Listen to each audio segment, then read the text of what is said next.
The United States Supreme Court has just made a decision yesterday that could affect each and every single gun manufacturer that's ever had one of their weapons portrayed in a video game and cost them millions.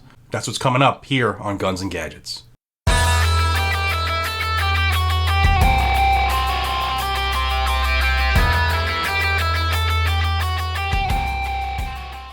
Hey everybody, welcome back to Guns and Gadgets, your source for Second Amendment news. Yeah, it's kind of shocking, this decision.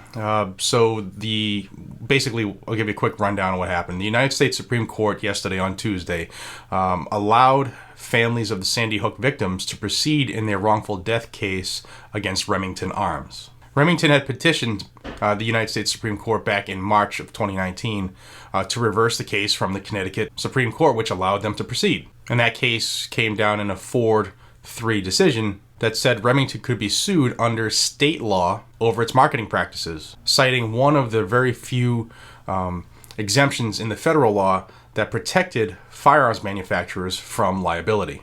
Now, the Sandy Hook incident happened December 2012 in Connecticut, and this case started when a survivor and families of 9 victims filed a wrongful death suit against Remington in 2015. Now, the crux of their case was that Remington should have never sold such a dangerous weapon to the public, and also alleged that it's targeting younger at-risk individuals in their marketing and product placement in violent video games. Nowhere in their case does it say that the shotgun has been around since the early 1700s, and it's just a case of a big cash grab and trying to shut down the firearms industry with all these snowflakes running around.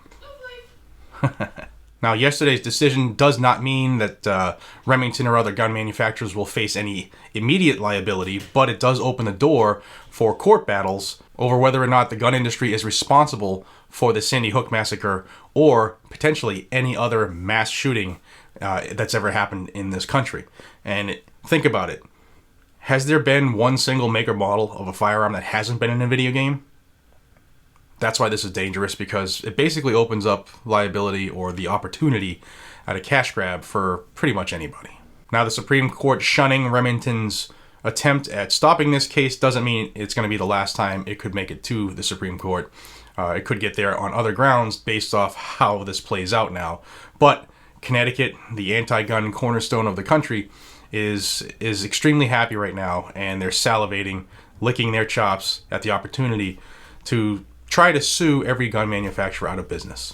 So that case is now going to be allowed to proceed at a lower court in Connecticut, and please stick by. If you want to follow this case, you can do that by subscribing to this channel if you haven't already. Guns and Gadgets will bring you the fastest Second Amendment news, whether it's good, bad, ugly, or indifferent, all right here on the YouTube channel. So hit that subscribe button, make sure you hit that bell icon so you're notified of anything new that I put out. I want to thank you all for your time and your support. I understand your time is valuable, and I want to thank you for spending a couple minutes with me when I put out a video. It means a lot that this channel continues to grow. If you're interested in helping to support the channel, there are a couple options down below, from Patreon to PayPal to other options. I also want to take this opportunity to thank my patrons. You all make this channel happen each and every day. Thank you so much. It really is instrumental in what you do. Thank you all. I am Jared from Guns and Gadgets. Until we see each other again, be safe, stay vigilant, and carry your weapon. Take care, everybody.